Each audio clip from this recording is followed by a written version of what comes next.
Hello guys, in this video I want to share with you 2012 Sprinter fuse panel location and other locations that are kind of like important to the owner of the Sprinter. So enjoy.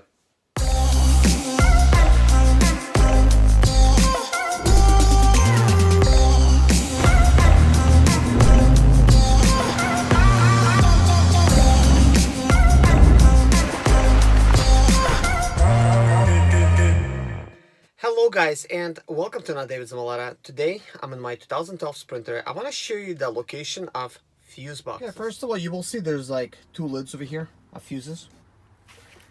So we have some fuses over here, and in order to actually pull this out you'll have to kind of like go way under over there, like underneath your seat. It's kind of hard to lift it up. You could probably prop the seat up a little bit. I'm not sure if this one lifts up or not. I haven't tried. But anyways, this is where the fuses are. And upon looking at it, I could see there's possibly some missing fuses. No, seems like we're okay. But obviously you could actually wire something in using these other pins over here. They don't have like the negative or whatever. You'll have to run that wire separately. But you can have a fuse there, which is kind of good. Here's another place right here for fuses. They're located next to your OBD2 port and your OBD2 port, which is right there in case you can't find it. Now, showing you these fuses, it's not going to be as simple as knowing where your fuse panels are. As you could see, for some reason they have chose not to include the description for the fuses over here. There's no description on the actual panels. On the older Sprinter, when you pull these things off, you know, at least you could see what fuse does what. So I didn't know this, otherwise I would have actually recorded the video a lot sooner. I didn't know they stopped including it. I can't remember whether my 2007 Sprinter had, you know, the fuse numbers or not, but this one apparently does not have it, which is kind of disappointing that they actually did that. I just replaced the covers. As you could see, if you're just like looking from the top, you'll see that it's just a gray plastic piece. It's gonna look like you cannot remove it, but the tabs are right over here. You'll have to like squeeze them down, and it's kind of hard to get in between here. And then of course to remove this one, you have to twist this little thing and drop it down. So that's how you remove it. So anyways guys, that being said, it means I'm gonna have to look in my manuals, because I have them, and look at the manual and see like where the description for each fuses are. Now if you have the manual, you could probably find it too, but most of us, we're missing the manual. We're probably missing even a car jack, especially if you bought the vehicle new. I'm missing a car jack. I don't know if I have the manual. Unfortunately, this particular van is missing a manual, so that means I'm in the same boat as I just said some of you guys probably are in. But I do have the actual Sprinter manuals, that is service manuals that are used by Mercedes. So I'm gonna have to look in those and see what fuses do what numbers do what. I'm gonna have to make a separate video to actually share that. So let's look at some other components underneath the hood. Let me show you the location of those. Before we go under the hood, let's kind of focus a little bit inside of the cabin a little bit. I want to show you the batteries located. As you can see, there's a battery indicator right here on this plastic piece. You'll have to remove the screws over here using the tool that was provided in your manual. So you'll have to pull out this carpeting here. So get that out. Then you're gonna have the battery box location right here. You just have to unbolt it because it's kind of bolted. And here's your battery. Now you do want to make sure that the positive is going to be on the right side and the negative is going to be on the left side. Don't ever put the battery in the other way, where the positive is going to be kind of like on that side, because it's going to be like confusing, because you maybe bought a different battery and the negative would be like over here, and then you try to, you know, fit these battery cables, even though they're not going to fit, but if you force anything you could make it fit. So the negative terminal is obviously a little bit smaller than the positive one, but it's not apparent to many people. You might just loosen up that bolt right there and just really force it in. If you do that, it's going to fry up your whole fuse panel and some major fuses. You're gonna have some major issues with electrical problems, especially with lighting. So this could happen. So let's go ahead and show you where brake light switch is at. As you can see, here's the brake pedal. So look at the very top. Let's see if I can get my camera on it. It's becoming confusing to me a little bit.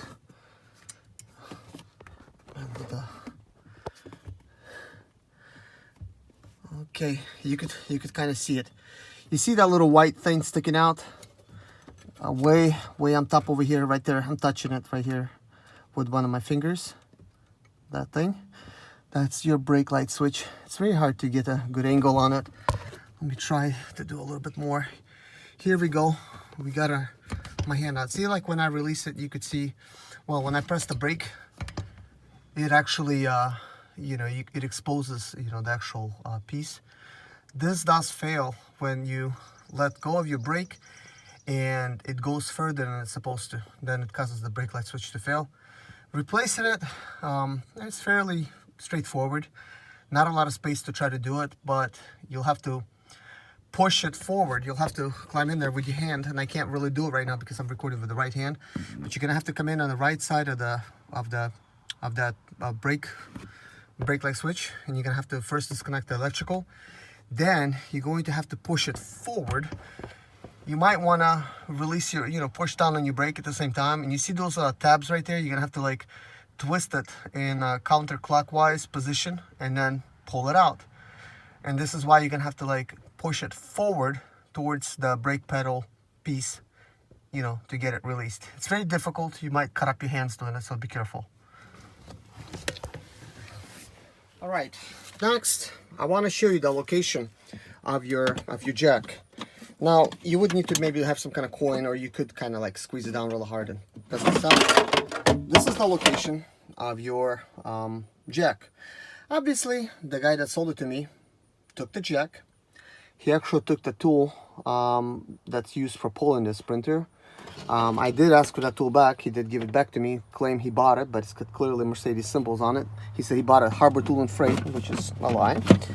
But it's okay. It's not a big issue. I could just replace that. So we have that, and then we have a location underneath the seat for some storage.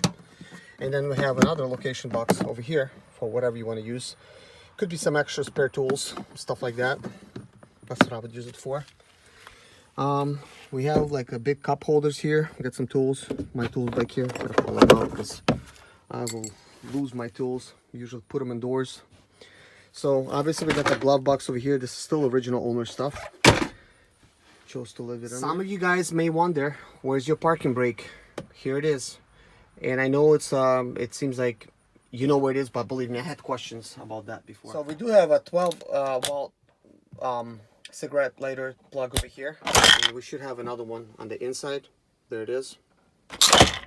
Now, my 2007 Sprinter used to have a cigarette lighter plug in the back. This one obviously doesn't. If you're looking for the spare, it's gonna be right under over here. And the previous owner decided to take that too. So now we came to underneath the engine bay over here.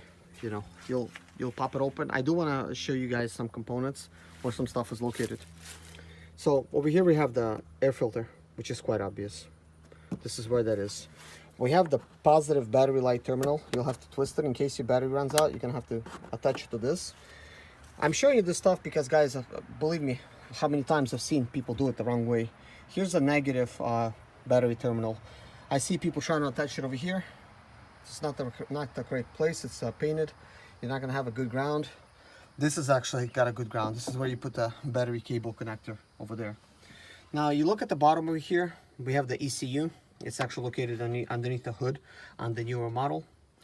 And obviously a lot easier to access it. We also have plenty of space here to add like a battery box tray and then put in an auxiliary battery in here, which is the place that most people use to try to do that. We're definitely gonna include that. So let's look at other components. So we do have the brake fluid over here. I know it's obvious for a lot of you guys, but not for everybody. So this little dark round thing that's where your oil filter is located. Basically just open this thing up and the oil filter's in there. Obviously I have videos how to try to remove it.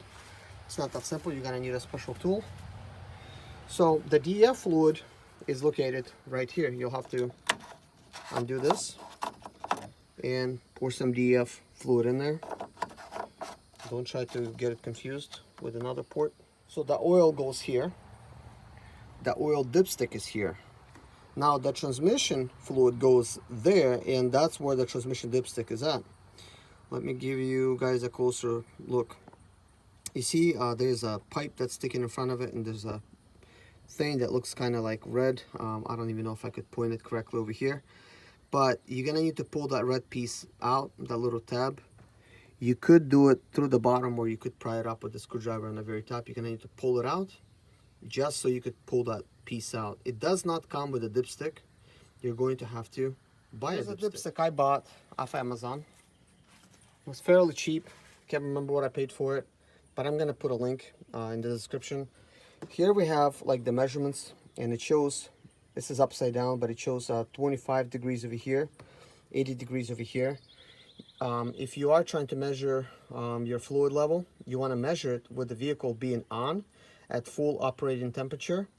Insert that dipstick all the way in that cap after you remove it all the way down.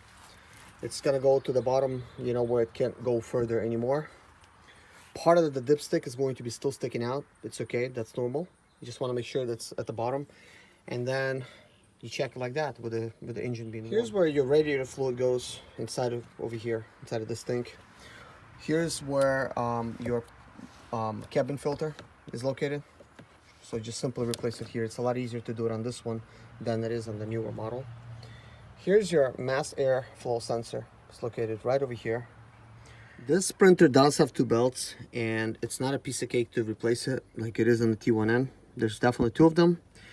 And this little one that you see right there, you maybe cannot see it, it's basically the thing that spins the water pump. So if that thing rips, you're gonna overheat your van. So yeah, so over here, this is where your high pressure fuel pump is at, that little metal piece. Usually it's rusted. It's not rusted on this one. It hadn't had the chance to rust yet. Now, kind of like to the left of the air box, you're gonna have your fuel filter right there. Don't try to replace it with this tiny little hole. You'll have to remove this whole air box to try to get to it. You see this hose that leads down over there? It basically plugs into your turbo. Sometimes this hose is very, very, very loose. You're not gonna have any power if it's loose. So just make sure you remember that. Now, when you will be trying to replace your fuel filter at the bottom, I do have a video on that. I replaced it on some guys in the parking lot, and just be careful. You could break one of the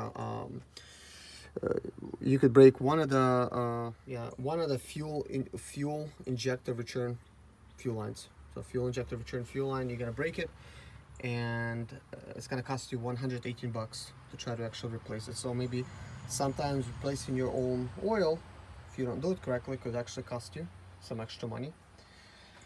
So here we have the windshield wipers.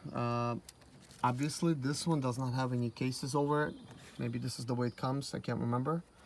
And the nozzles looks like they're loose, and they're just zip tied over here. They do break off a lot. It's supposed to actually be over here on like that, but the plastics, they're pretty bad, and they crack off and they break off. So if you need to replace the windshield washer arm, that's the way you do it. I think on this one they don't break off like they do on the older ones, so you're gonna be okay. Most likely you're just gonna need to replace the blades. So that's kind of like straightforward on this one. Actually, there's like a little release thing over here, and I'm gonna show you how to replace them, just not in this video. Here's where the turbo resonator is located on the new one. It's this black plasticky thing. They probably designed it a little bit better, where the two bolts are actually holding it kind of like in the center. That was actually the weak point where they came together. There was no rubber gasket, they just kind of like glued it. This is a much better design. I am not aware of these things ever leaking, you know, but if they do, you know, you might, you know, want to consider looking at it. Maybe it breaks in an accident or something. but there's a way to remove it. There's a bolt right there, a release pin. That's the way to unpin it, and then you got a couple more bolts over there to try to remove it. Now lastly, we got the water jug over here. This is it's missing a cap, but it's okay. Any cap will work from any Sprinter pretty much, or any of your cars. It's pretty much the same. You could just replace that. This is for your windshield washer fluid. So we do have another thing over here. This is the ABS. I believe it's a computer all together in one, and that's what does your ABS. Here's, you could see the computer portion being plugged in. I do believe sometimes they could actually go out, and you might get a brake light on, at least on other Mercedes vehicles. When that thing goes out, it actually does not go out. The computer portion goes out because so many presses of the brake causes this to memorize that it's basically went past its wear and tear, I guess. You could reset it with a special computer. So they're really cheap, like a $20 piece you plug in to your OBD2, and you could just reset it. You could find that online. Eventually I'm going to try to do that and reset it. I do believe this is the problem possibly with my 2006 Sprinter. I think it actually went out and it does not give me this information, but I think that's the problem. So what else can I show you here? You do have 4 glow plugs on each side. I mean 3 glow plugs and 3 fuel injectors on each side. Guys, in making this video, man, I got bit up by some mosquitoes. Back there at the end of my property, there's kind of like a creek in the woods, and some portions of it, it's just kind of like staying still. So it's not like a flowing creek anymore. It probably one day flowed through my property, but obviously somebody put a stop to that. They probably buried the creek. I don't know. Could be it. So plenty of mosquitoes back there. So yeah, it's a breeding grounds for them. So like I got bit up basically. So I have to put some anti-itch cream on my arms. But anyways, I hope you enjoyed this little video I made for you guys, showing you the different parts, location stuff. I wanted to stop making excuses for myself and actually just get out there and just go ahead and start doing something. Because I hate to make excuses, but one of the reasons this project hasn't started is I'm still doing stuff inside of my house. And you've seen that video that I posted yesterday. It is a kid's bedroom that is long overdue, that needs to be done. I still have to build a closet in there, but I'm gonna have to juggle my time, and I'm gonna have to build that closet and go ahead and start disassembling stuff. So I'm gonna have to work double time by working inside and outside. But the thing is, when I started any project, like I don't stop until I get like tired or whatever, and I just work sometimes even throughout the night. Sometimes I'm working at it. So definitely not easy to do, but it sounds almost like excuses to me because, man, I've been wanting to start this printer project, and I just wasn't able to because of all of these other things. But that's like one. But anyways, guys, thank you for watching this video. Take care of yourself, and God bless you. See you in my next video. I will try to put out another Sprinter video for you guys next time. Bye-bye. My name is Serge Zimaleta. I'm 37 years old, and yes, I experienced success after buying my first home for cash. Back in 2011, I was broke, but I learned to solve problems on my own. Now, I'm helping others to solve their problems. I know what pitfalls to avoid to stay profitable in business. Need motivation to be more successful in your life? Do you have Sprinter expedite or business problems? Then subscribe. Let's find creative solutions to your problems. Hit the bell notification so you don't miss any of my helpful videos.